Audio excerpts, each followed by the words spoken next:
Hello again.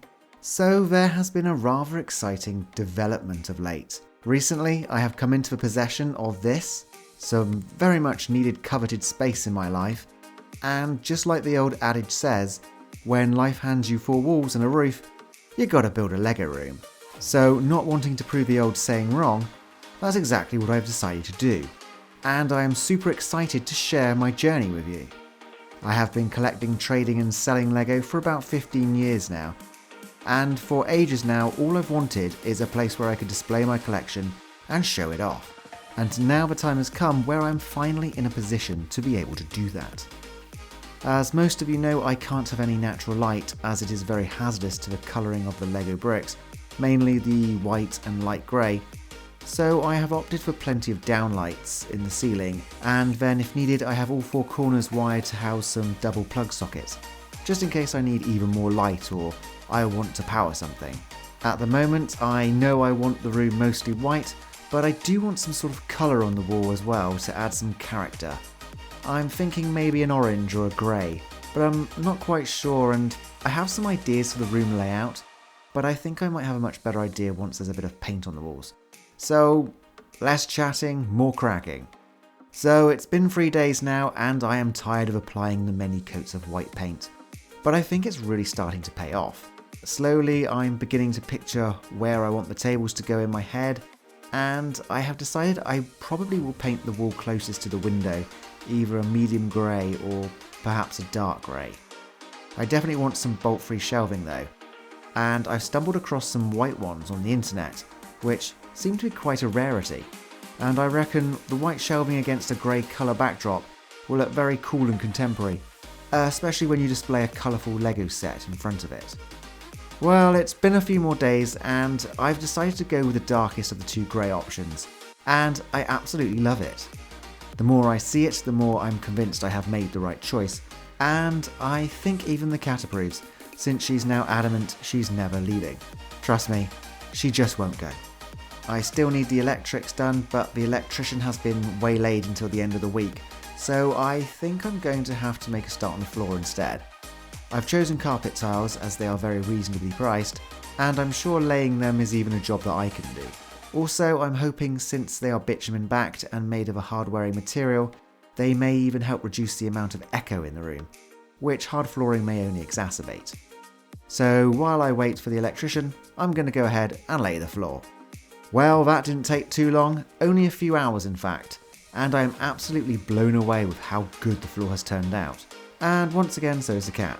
I just grabbed random tiles from the 4 packs I ordered off Amazon and got this unique layout, and best of all, I think the total cost to do the whole floor was around the £94 mark, and I even had 14 tiles left over, so if one ever gets damaged it can easily be replaced. The room is really starting to come together now. I think I still want another colour on the wall by the door, but I have no idea what to choose, so maybe I'm more than likely going to wait and see what actually is going to go there, and then decide then. The electrician is now due tomorrow, and I can't wait to see how it's going to look with all the dangling wires gone. So to pass the time, I'm going to pop to IKEA now and pick up a few tables. It is the next day, and at last we finally have light. I am so happy right now. It looks amazing and it really does feel like a proper room now. I've got the ceiling lights controlled by 2 dimmer switches so I can have the lighting just how I want, and best of all there's plug sockets everywhere. The IKEA trip was a great success and even my white bolt-free racking has arrived. So let's start building some furniture. Well, here it is, 3 bays of bolt-free racking, and impressively I found the time to even hang some curtains up as well, which I found in the back of a wardrobe, and I think the colour goes great. I'm really liking how the shelves frame the dark grey on the wall, but I think the hardest part is going to be deciding what set should go on which shelf. I've got some very hard decisions to make. Also, while I was waiting for the electrician, I decided to customise some smaller shelving units I had. I really didn't like the MDF shelves that they came with, as it's not a very attractive colour, so I decided to take some offcuts of plyboard I had lying around and made some new shelves instead. I then just stay in the plier light oak, and now I think the shelves look a lot nicer and just that little bit more premium. I'm thinking right now I may turn this into some sort of Lego botanical display or something to do with all the brickheads I have, but I just don't know.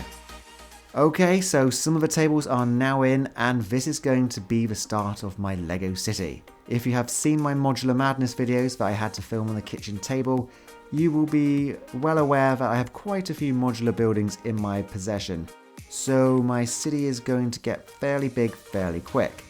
But since I'm going down the mills route, I'm going to need a lot of extra pieces, as I need to make a lot of the mills row plates. This is going to be expensive, and it's going to take quite a bit of time before I even have the bare bones of the city in place. I also have the Lego cargo train in storage, I really need to find that, and eventually I want to have that running around the outside of the city, and maybe have it cut through it at some point. Right now I have so many ideas going around in my head, mainly how I want to customize it, but once again, I'm going to need a lot of additional parts. Okay, so now I guess I really need to start moving all the sets in. I've waited so long to get to this moment, and now it's finally here. The realization has just occurred to me. I pretty much have absolutely no idea where to start. I currently have a Lego room, sadly without a single piece of Lego in it, but all that is due to change very shortly, I promise. I think it's best to end the video now, and with that said, I would just like to say a big thank you to everyone who stuck around to the end and enjoyed the first part of my journey, and I hope you'll come back to watch the next installment. Also, any helpful advice, please leave in the comments below, like and subscribe, and as usual, I'll see you in the next one.